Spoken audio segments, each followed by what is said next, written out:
Hey guys, it's Adam Levitan here at Fantasy Labs, and today I'm going to talk about a new page on Labs that I think is going to be of much interest to a lot of people. So, what I'm going to do here is I'm going to go to NBA, I'm going to go to ownership, and I'm going to go back to Monday here. First thing I want to emphasize here is that this has nothing to do with projected ownership. Obviously, I do projected ownership for NFL on Labs, and this has nothing to do with that. This is actual ownership. It's kind of a question I get all the time. People are like, how do I know what a player's owned if I don't have him on DK? Because obviously you don't want to look through everybody's team to try to find the guy you're looking for. So it's really simple. You come here after lock, you'll see this page, and you can type in whatever you want, Kaminsky, and you can see what he's owned in the $4 tournament on DK, 25.5%, in the 27, in the 444, in the 1K. So obviously right there, I think that's something that people are really going to enjoy and will be useful. I know whenever like somebody gets hurt, and this is terrible to say probably, but whenever somebody gets hurt, first thing that comes to my mind is what percent is he owned, whether I have him or not. It's like, what percent was he owned so I can know if I can survive this or if I can't, or how much of the field am I gaining on. And that's probably not the right way I should be thinking when a guy gets hurt, but it is what it is. Anyways, ways that we can use this to get better. And obviously the thing I just talked about is really cool and useful, and you can probably use that to get better just by searching guys in general. But I think a better way to use it to get use out of this is to figure out what the sharp people are on. Obviously, the majority, not all, but a majority of the people playing the 1K, playing the 444, are going to be putting in more research, more time, are sharper thinkers, have bigger bankrolls, presumably from DFS, and know what they're doing more. So if we see a play that is maybe 5% owned in the $4, and he is 25% owned in the 1K, chances are he's a pretty good play. So let's look at something out. Who was most owned here in the $4? Okay, it was Nerlens, and this was a night, obviously, when Jahlil Okafor and Joel Embiid were both out. You can see it just kind of goes straight up here, 34, 38, 45, 53, as we get higher and higher through the buy-in level. So the R squared, or simply just talking about if you put a line, if you plotted a graph of what the ownership was,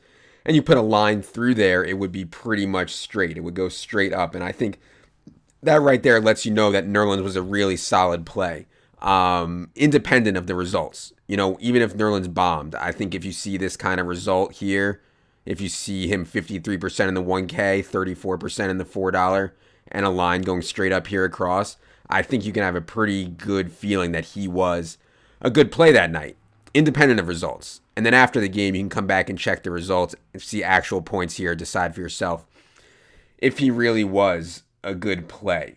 I think a lot of the other stuff here is self-explanatory. So obviously this is the percentage in each tournament. Average is simply the average across all four of the samples cited. Volatility, the difference between ownership at various stakes. GPP grade is something that I want to talk about quickly here. It's just a number that we have assigned at Labs to players to determine how good of a GPP play they were. So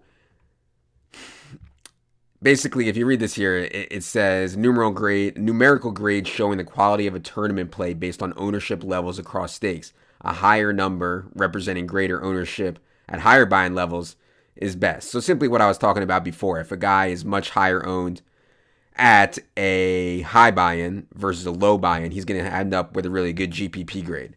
And he probably was a really good play, and probably a really good play for cash too. I know you guys know me, I mostly play cash, and I think a lot of times we see this as we can use some of the higher percentage guys here. If he was 30% in the $4 and 60% in the 1K, he was probably a really good cash play too. And the results here, obviously Seraphin, that was the night that Lavoy Allen got scratched late. We knew Thaddeus was out at 3K. Seraphin returned decent value, 19.5 here. Got the best GPP grade on the night. Jokic, obviously, with Denver's situation, Hernan Gomez, with all the injuries there that night. They both went absolutely ham with really good GPP grades. Already mentioned Nerlens. So I just think it's a way that people can use this table here, not just to search a guy and figure out what a guy is owned, but also, was he a sharp play? Was he not a sharp play? These last two columns here, if you make a bunch of lineups on Labs, if you make any number of lineups on Labs, this column here after lock will show your exposure to that player. And then the leverage column is simply how much overweight or how much underweight you are to the field on that player. So if I own Jokic at 50% and he was actually 75% owned, I'm obviously 25% underweight to the field, and that would show up here. Really easy way for you to sweat your lineups if you make them on Labs. I think this page is going to be really popular. I think you can use it to get better. I think you can use it just for interesting stuff to search with, but certainly can play around with it and see what's up. So any questions on this, don't hesitate to reach out anytime. AJL201@yahoo.com is the email. So for Jerry, I am Adam. Good luck, everybody.